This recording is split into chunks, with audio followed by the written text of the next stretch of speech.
na área jurídica, né? Para a gente, como advogado e estudante de direito, né, o quanto é importante a gente ter essa referência, né? Quisera eu para discutir com os alunos na época, lá em 2006, me formando na PUC, 3 numa turma de 500, né? 3 negros, e hoje a gente já vê mudanças significativas também nisso. É uma coisa que a gente traz também, o quanto o contingente de jovens negros nas universidades, desde 2001, quando se falava pela primeira vez de equidade racial nas universidades, de forma mais efetiva com a Declaração de Durban, né, que é bom sempre lembrar, o Brasil teve a maior delegação do mundo nessa Conferência das Nações Unidas, e de lá para cá se caminhou bastante nas universidades, na educação. Mas é importante agora a gente olhar para a área do trabalho, né, como um todo.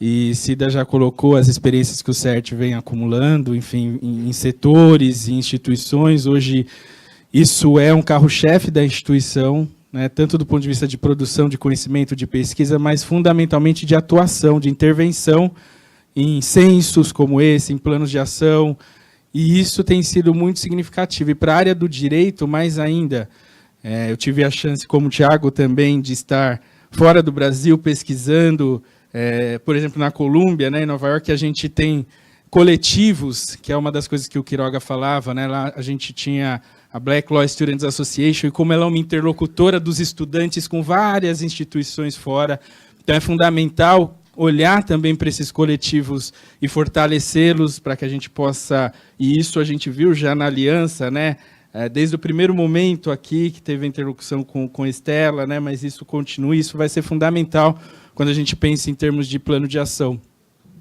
E aí eu queria apresentar um pouco os dados, trazendo essa dimensão um pouco mais genérica do censo. A gente trouxe algumas telas, então, óbvio, ele é um estudo muito mais profundo, muito mais complexo, e depois também abordar um pouquinho o plano de ação, também ainda em construção, porque essa construção ainda é ponto de partida, ela não para, então, embora a gente tenha um ciclo aí se fechando desde o primeiro momento aqui na FGV, voltando para cá, também lembrava que, junto com o Quiroga, o Thiago nos convidou a uma aula lá atrás, acho que primeiro semestre em 2017, no curso que ele coordena e ministra de diversidade, a gente pôde falar um pouco, inclusive, da experiência que a Cida citou da FEBRABAN. E estava lembrando, agora que você mencionou o Oscar, que há uns 3 anos atrás eu ia falar com um jurídico de uma grande empresa, né? Eu falei, puxa, eu vou ser o único negro na sala, eu preciso de uma estratégia, inclusive, para poder abordar esses advogados. Eram 70 de uma dessas instituições que a Cida mencionou. E aí eu falei, acho que eu vou adotar a estratégia de um aliado, homem branco de meia idade, que possa estar comigo falando com esses advogados de igual para igual. E eu fiz o convite ao Oscar, na época.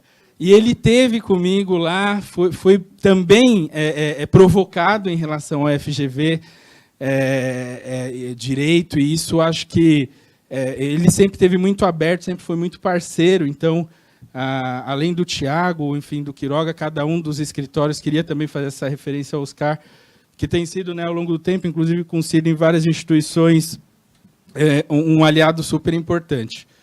Bom, para o Censo Jurídico 2018, não sei se poderíamos apagar um pouquinho aqui na frente para melhorar, talvez, a leitura aqui.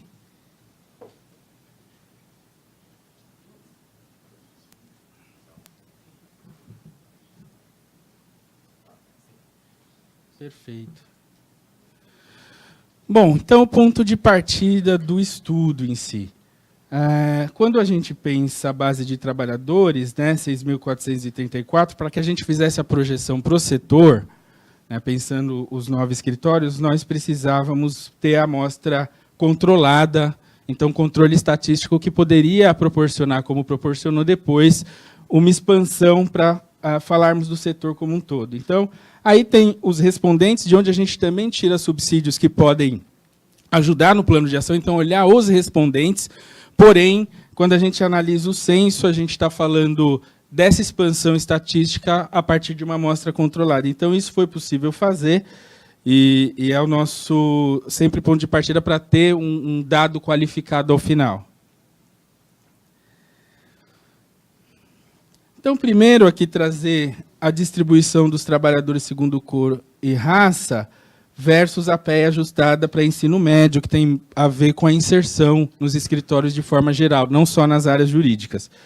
E aí a gente pensa, primeiro olhando o gráfico 1 ali, que é o do censo, do setor, a gente olha para a população, então, branca e amarela, aí está separado, mas vocês vão ver que no próximo slide está somado, porque esse é critério utilizado em várias dessas pesquisas, tanto do IBGE quanto de instituições da sociedade civil também, somar brancos, amarelos e pardos, pretos e indígenas na outra dimensão. Então, você olha, é fácil perceber, como o Quiroga já tinha mencionado, é que a foto, embora ainda tenha várias coisas a melhorar, ao mesmo tempo a gente vê exatamente o ponto de sobre-representação. Então, você vê que no setor você tem 75,3% de brancos, mas quando você olha para a população economicamente ativa ajustada, 51,3%.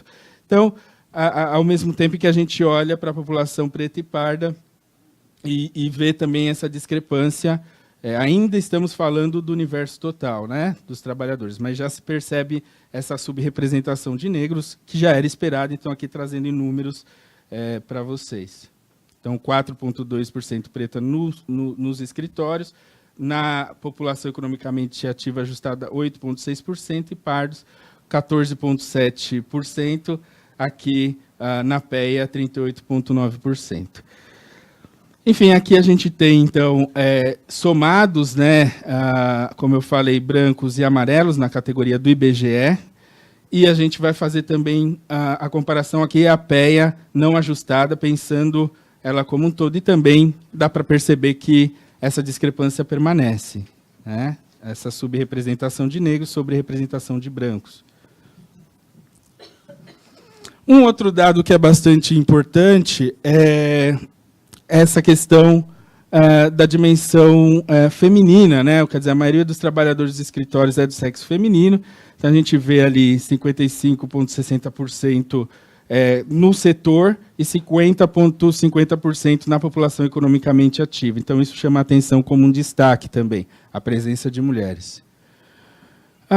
Então, aqui a gente tem mais dados da distribuição dos trabalhadores segundo cor-raça. Eu não vou gastar em cada um dos slides para a gente não passar muito tempo, mas essa constante de que eu falei no início, ela permanece, né? Então, vocês veem aí também, quando a gente olha as mulheres brancas em particular, uma sobre-representação, mas quando a gente olha, por exemplo, homem negro, a gente compara que tem uma subrepresentação, enfim, mulher negra, a mesma situação. Então, do ponto de vista de escolaridade na admissão, o que chama atenção como destaque para nós é que 27,1% dos homens negros possuem até o ensino médio completo na admissão, e o percentual para homens brancos é de 8,9%, porque eles entram mais com a formação superior já. E embaixo a gente tem, em relação a LLM, MBA e pós-graduação lato sensu, 19,7% dos trabalhadores brancos, então homens e mulheres. Os negros não pontuam nessa situação, então isso já também chama atenção na entrada, né? Aqui são dois dados. Primeiro, um que nos chamou a atenção, quer dizer, o alto percentual de mulheres negras que possuem ensino superior completo ou cursando no setor, né, que chega a ser maior que a de mulheres brancas. Então, esse é um dado que chamou bastante atenção. E esse aqui, que a gente decidiu manter, que ele, na verdade, é da pesquisa com os respondentes. Então, entre outras coisas, porque aqui a gente não está fazendo a expansão para o setor, e sim analisando quem respondeu ao censo. E fazendo essa análise tem várias conclusões, dentre elas que as mulheres negras estavam super engajadas na resposta à pesquisa. Quer dizer, o quanto a gente precisa ainda sensibilizar também outros grupos, né, para que preencham, para que participem mais de pesquisas dessa natureza. Enfim, a primeira de uma possível série, então, natural que a gente não tivesse ainda o engajamento linear de todos os grupos. Então, a gente olha que tem, dentre os respondentes, um percentual alto de mulheres negras com LLM, MBA, 22,6%, e de mulheres brancas, 36,8%.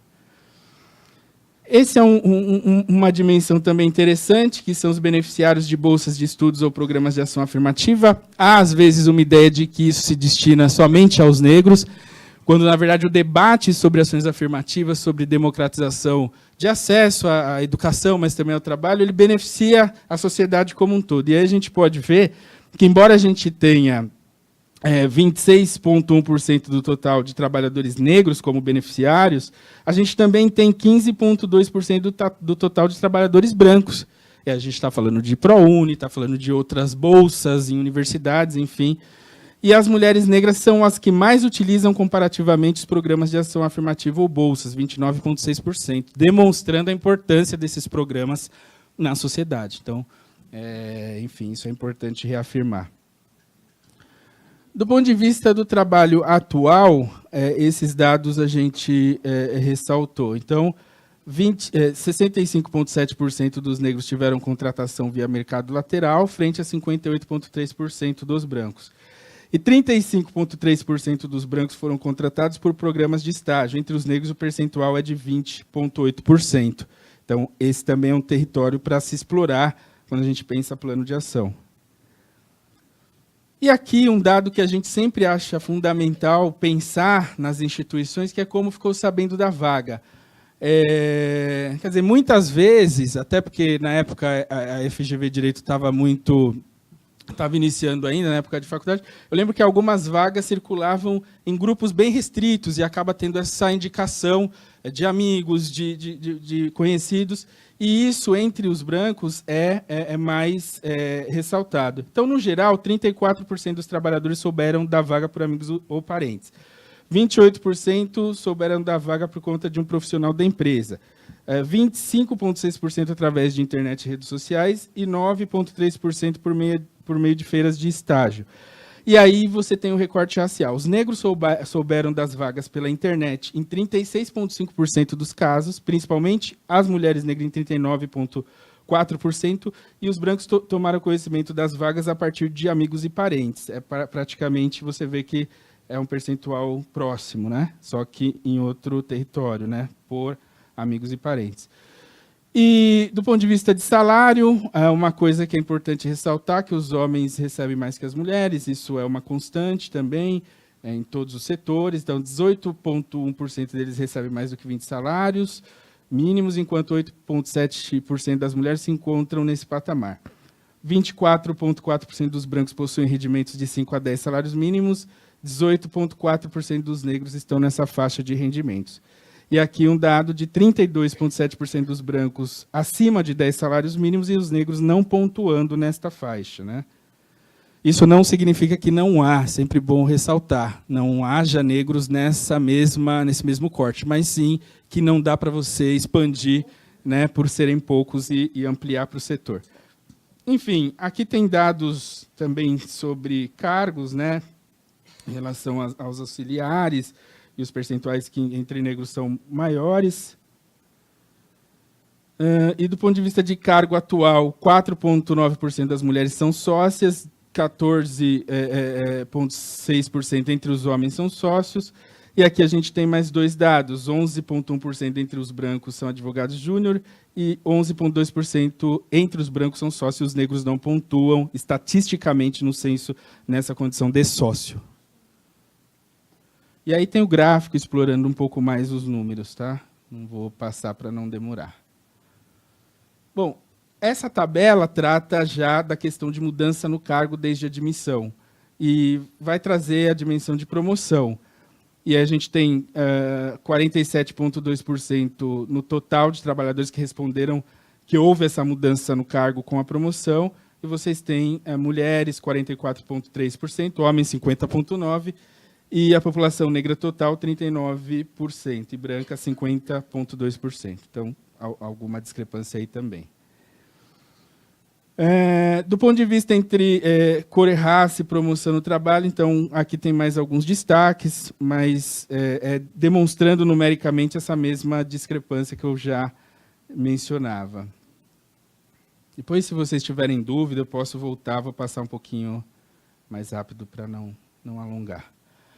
Então, aqui a gente tem ainda a questão de promoção no trabalho, que vale a pena dizer, né? 5,5% das mulheres tiveram mais de 4 promoções, e entre os homens esse percentual é maior, significativamente, 12,5%. Os negros promovidos mais de 4 vezes não pontuam, então esse tema da ascensão também é fundamental, embora as instituições discutam muito a inserção, é fundamental olhar para isso também. E entre os brancos, os que tiveram mais de 4 promoções somam 10,2%. Agora, esses dados aqui, a gente colheu também pensando no meio de transporte e o tempo para chegar também no trabalho. Então, do ponto de vista geral, 36,3% utilizam veículo próprio, 45% usam transporte público, enfim, percentuais menores para Uber e quem vai a pé. Os negros utilizam muito mais os transportes públicos, né, já era esperado. Então, a gente tem 74,9% e muito menos o veículo próprio, 16%. E aqui é um dado que afeta já a relação de trabalho, né? 42,4% dos negros precisam de mais de 1 hora para ir de casa ao trabalho e 19,2% dos brancos estão nessa condição. Então, aqui a gente vai ter então, os dados mais esmiuçados.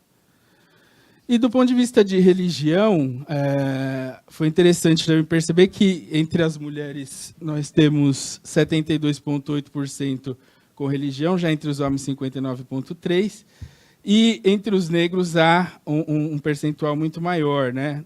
Relativamente maior, 74,7%, frente a 67% entre os brancos. E católicos e protestantes, os 2 primeiros grupos entre os negros, e entre os brancos a gente tem 39% para católicos e um percentual bem menor de protestantes, né, 8,3%. A gente fica à disposição, a gente tem, obviamente, muito mais slides para falar, do ponto de vista...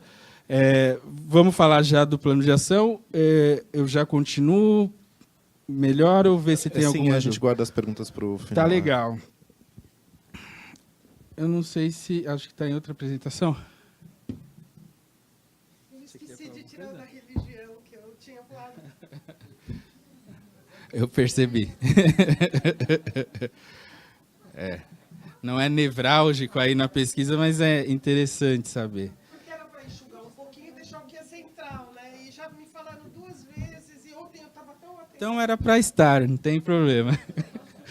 Bom, e por que não espirituais, né? Sim, sim, sim.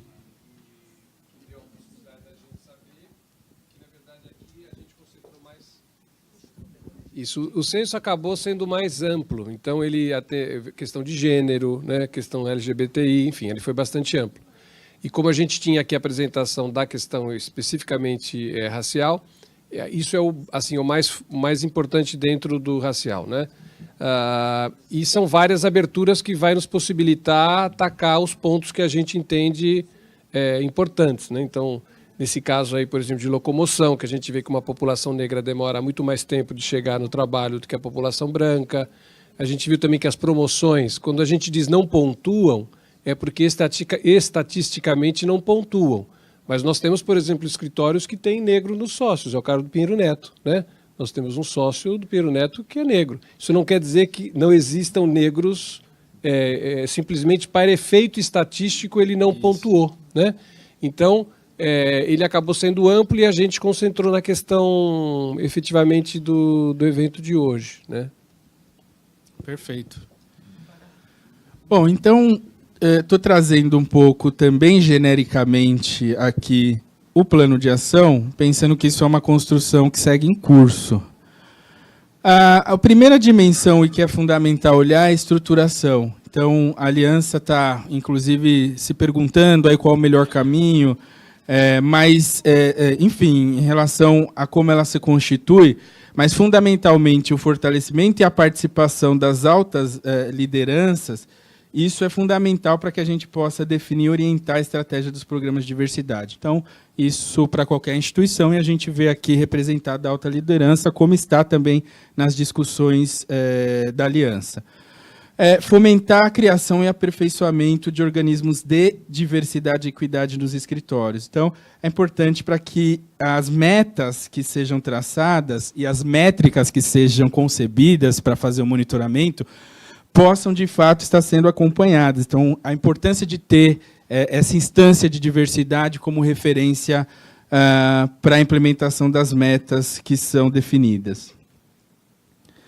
Do ponto de vista de inserção e ascensão, então, a gente precisa olhar para os critérios, né, diversificar as fontes de recrutamento, isso já está sendo feito também pela aliança nesse período, processos de seleção, capacitação, inclusive experiências também de escritórios com bolsas surgindo, essa ideia de busca ativa que é tão discutida, de como a gente faz o incluir direito, que já tem um trabalho fundamental também nessa seara. Então, isso é fundamental para que a gente possa modificar o cenário aí nos próximos períodos. E treinamentos focados nessa dimensão de diversidade, estimulando o engajamento também dos funcionários e gestores, né, o que em outras instituições chamaria de média gerência, mas aqui, enfim, os advogados como um todo, que vão, no cotidiano, lidar com esses profissionais que vêm, profissionais negros, profissionais de outras dimensões que se discute diversidade, para que, como a Cida falou, não haja somente uma inserção e depois sejam expelidos, senão